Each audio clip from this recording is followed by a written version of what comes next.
Perkenalkan, nama saya Rizky Putra Pratama, Program Studi Teknologi Informasi Sesi B. Di video ini saya ingin menjelaskan beberapa hal penting mengenai penyelesaian menghitung jenis algoritma dalam sistem penjadwalan selama beberapa menit ke depan.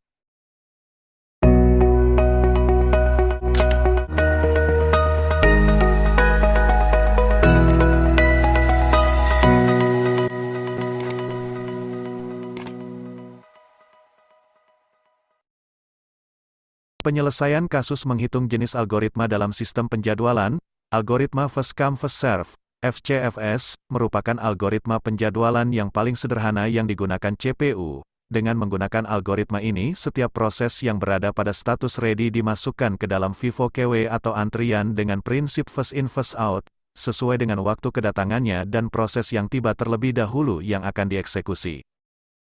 Yang kedua yaitu, algoritma Shortest Job First, SJF. Algoritma Shortest Job First, SJF, adalah salah satu algoritma penjadwalan di mana proses yang akan didahulukan pengerjaannya adalah proses yang memiliki waktu proses terpendek. Hal ini mengakibatkan setiap proses dalam antrian memiliki waktu tunggu, waiting time, yang pendek. Dalam tugas akhir ini, konsep algoritma Shortest Job First, SJF, diimplementasikan dan dikaji dengan menggunakan kasus penjadwalan produksi PT Asian Isuzu Casting Center.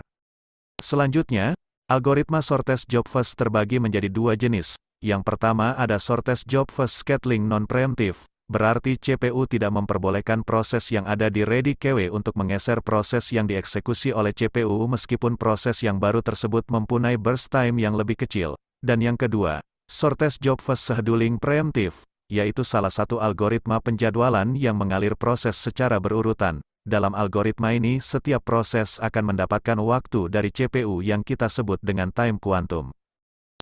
Round Robin adalah salah satu algoritma scheduling yang paling tua, mudah diterapkan serta paling sederhana untuk digunakan. Hal tersebut yang menyebabkan RRS, Round Robin System, banyak digunakan untuk menjalankan berbagai proses secara multitasking. Berikut ini adalah contoh pengeksekusian sejumlah proses menggunakan algoritma penjadwalan Round Robin. Diketahui proses masuk pada P1 dari detik ke 0, dan lama prosesnya 4 detik. Waktu masuk P2 dari detik ke-3 dan lama prosesnya 7 detik. Waktu masuk P3 dari detik ke-5 dan lama prosesnya 3 detik. Waktu masuk P4 dari detik ke-8 dan lama prosesnya 9 detik. Waktu masuk P5 dari detik ke-10 dan lama prosesnya 3 detik. Dengan time kuantumnya adalah 5. Proses yang dijalankan pertama kali pastilah dari P1. Dan dimulai pada detik ke-0. Proses P1 selesai ketika detik ke-4, sesuai dengan lama prosesnya. P1 selesai. Setelah itu dilanjutkan oleh P2 dengan lama proses 7 detik.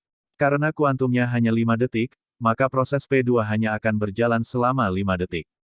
Dari detik ke-4 dan akan stop di detik ke-9. Sehingga, masih tersisa 2 detik pada proses P2. Setelah itu, dilanjutkan oleh P3. Dengan lama proses 3 detik.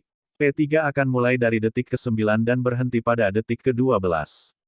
P3 selesai. Setelah itu dilanjutkan oleh P4. Dengan lama proses 9 detik. Karena kuantumnya hanya 5 detik. Maka proses P4 hanya akan berjalan selama 5 detik dari detik ke-12.